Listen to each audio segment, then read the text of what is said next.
Hello बच्चों, कैसे हो आप सभी। उम्मीद करते हैं आप सभी अच्छे होंगे। बच्चों, आज हम सुनेंगे तेनालीराम की कहानी अंतिम इच्छा।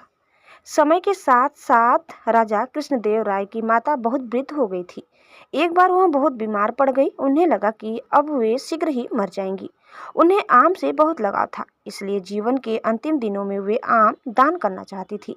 सो उन्होंने राजा से ब्राह्मणों को आमों को दान करने की इच्छा प्रकट की। वह समझती थी कि इस प्रकार दान करने से उन्हें स्वर्ग की प्राप्ति होगी।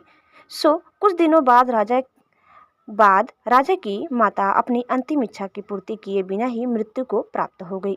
उनकी मृत्यु के बाद राजा ने सभी विद्वान ब्राह्मणों को बुलाया और अपनी मां की अंतिम इच्छा अपूर्ण के बारे में बताया। कुछ देर तक चुप रहने के पश्चात ब्राह्मण बोले, यह तो बहुत ही बुरा हुआ महाराज। अंतिम इच्छा के पूरा न होने की दशा में तो उन्हें मुक्ति ही नहीं मिल सकती।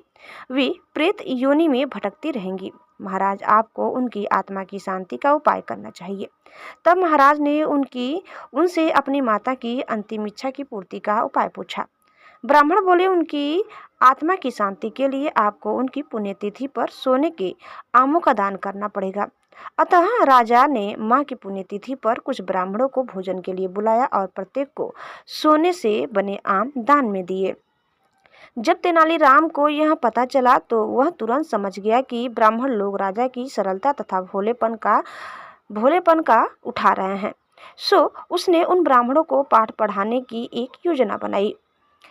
अगले दिन तेनालीराम ने ब्राह्मणों को निमंत्रण पत्र भेजा। उसमें लिखा था कि तेनालीराम भी अपनी माता की पुण्यतिथि पर दान करना चाहता है, क्योंकि वह भी अपनी एक अधूरी इच्छा लेकर मरी थी। जब से उसे पता चला है कि उसकी मां की अंतिम इच्छा पूरी न होने के कारण प्रेत योनि में भटक रही होंगी, वह बहुत ही दुखी है और चाहता है कि जल्दी उसकी मां की आत्मा को शांति मिले। ब्राह्मणों ने सोचा कि तेनालीराम के घर से भी बहुत अधिक दान मिलेगा, क्योंकि वह शाही विदूषक है। सभी ब्राह्मण निश्चित दिन तेनालीराम के घर पहुंच गए। ब्राह्मणों को स्वादिष्ट भोजन परोसा गया।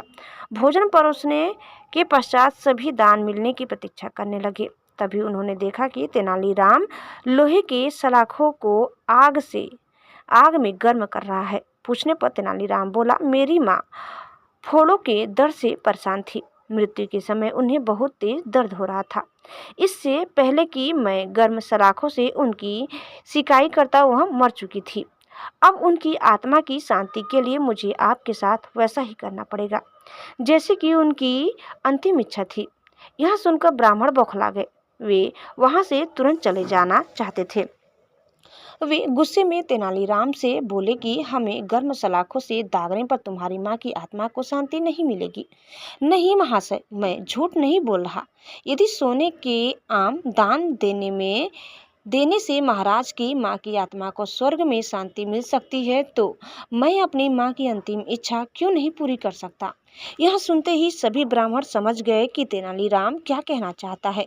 वह बोले, तेनालीराम, हमें क्षमा करो। हम वे सोने के आम तुम्हें दे देते हैं, बस तुम हमें जाने दो।